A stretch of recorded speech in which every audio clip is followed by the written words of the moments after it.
The Pixel 9 Pro Fold is a strong follow-up to Google's fast foldable phone with a huge 8-inch display, slim design, and longer battery life.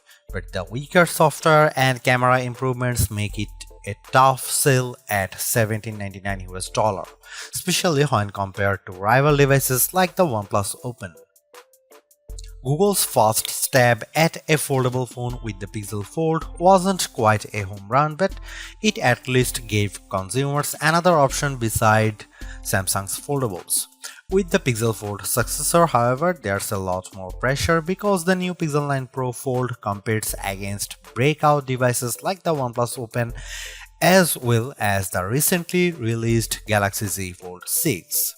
Using this opportunity to improve upon the shortcomings of last year's Pixel Fold, Google has given its newest notebook-style foldable phone an extreme makeover as well as a name change to better align with the other Pixel 9 phones in its lineup.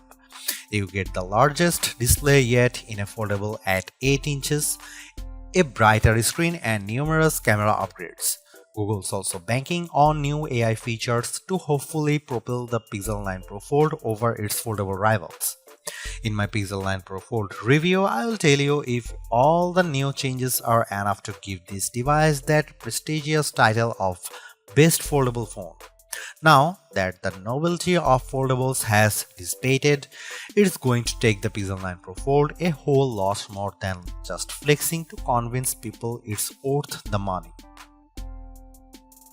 Google Pixel 9 Pro Fold pre-orders are available right now and it will go on sale starting on September 4 in just two plain colors, Obsidian and Porcelain.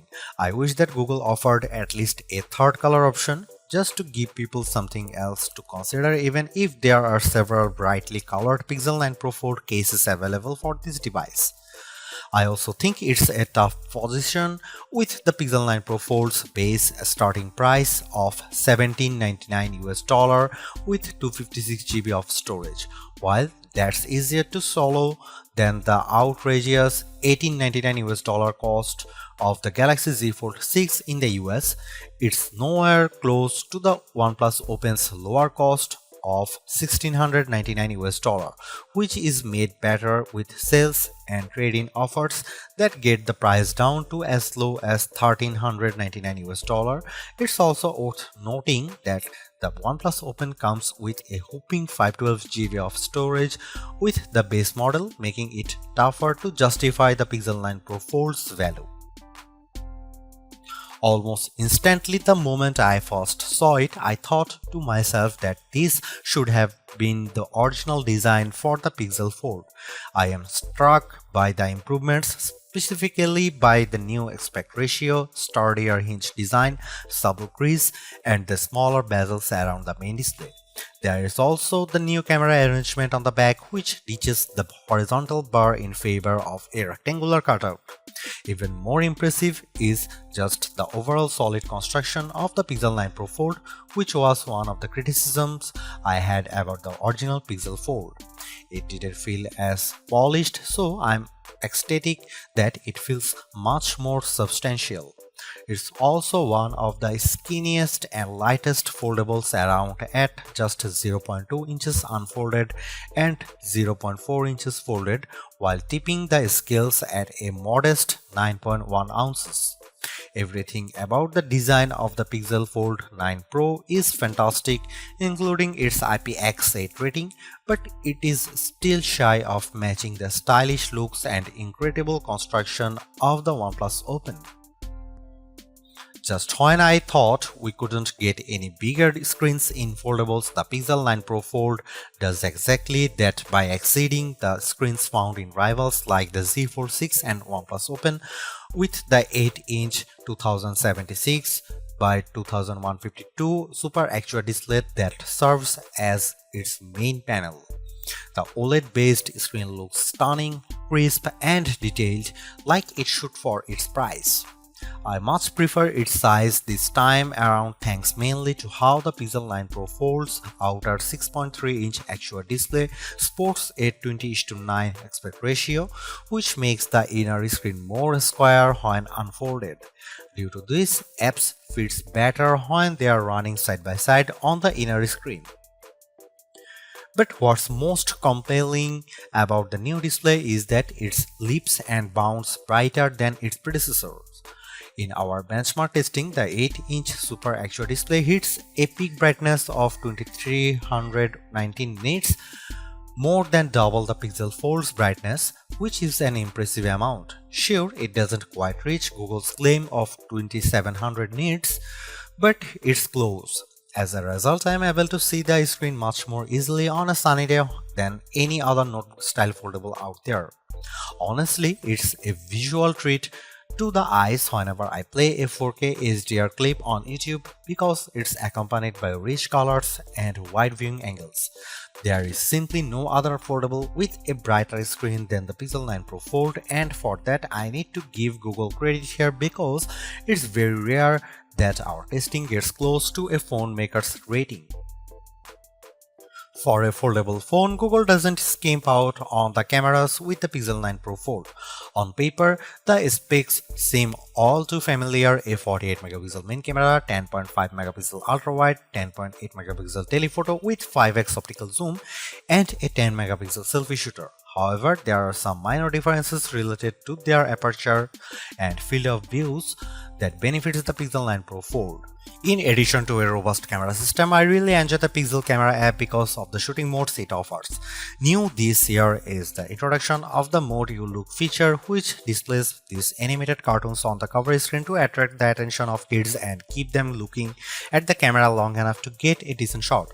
I tried it on my young nieces and nephew with great effect.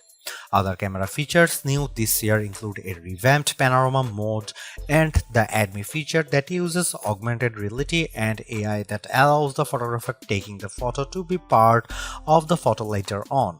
I have tested this as well, and the guidance it tells me with the help of AR ensures the photos framed perfectly. Here are some camera samples of Google Pixel 9 Pro Fold.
Last year's Pixel Fold was in a predicament because it launched before the Pixel 8 lineup, which kept it stuck with an older Tensor G2 processor. This time though, the Pixel 9 Pro Fold is powered by the new Tensor G4 chip and paired with 16GB of RAM. Not surprisingly, these two upgrades give a marked improvement in just about every synthetic benchmark test we threw at it. Both its single and multi-core scores in Geekbench 6 are substantially better at 1956 and 4813 respectively. It finished way ahead against the Pixel Fold, but the Tensor G4 is still way behind the scores put up by the Z Fold 6's Snapdragon 8 Gen 3 chip. But I think most people wouldn't realize that with all the superficial stuff like navigating around the interface and juggling a few apps at once, since it still delivers the same instant responses and fluid actions that I love seeing in high-end phones. When it comes to graphics processing, the Pixel 9 Pro Force is still nowhere as smooth as the Galaxy Z Fold 6 with 3D Mark's Wildlife Unlimited test. The 55.72 FPS rate it averages in the test pales in comparisons to the smoother 112 FPS rate of the Z Fold 6, while also coming up short to the OnePlus Open's average of 84.8 FPS. Luckily for me, the games I play religiously, I don't see any major hitches on the gameplay in Age of Origins, even when there is an intense action happening on screen. Google's silicon has yet to eclipse what Qualcomm and Apple has shown us, but I am not bummed by this because quite frankly the Pixel 9 Pro Fold feels and performs like a champ with the things I do on the daily. Side by side, apps multitasking is no problem here as I am able to effortlessly watch a YouTube clip while scrolling through Instagram or jotting down an email reply in Gmail while playing Age of Origins on the other. Seriously, this is exactly what the original Google Fold should have been from the start because the Pixel 9 Pro Fold is much more polished in every way. Its new redesign makes it look and feel like a more modern foldable, but I was expecting so much more to justify at $1,799 cost. All of the new AI features certainly elevate its worth, but it would have been much more satisfying to see it getting more exclusive features just to give it a bit of distinction over the slate Pixel 9 Pro models. I am also disappointed that the camera upgrades are minimal at best and how the overall software experience doesn't change all the much functionality. Google addresses many of the shortcomings of the original, but the bar has been set higher by other foldables like the OnePlus Open and Samsung Galaxy Z Fold 6. Needless to say, it's much better than its predecessor, but it still comes up short of matching the value that its contemporaries offer.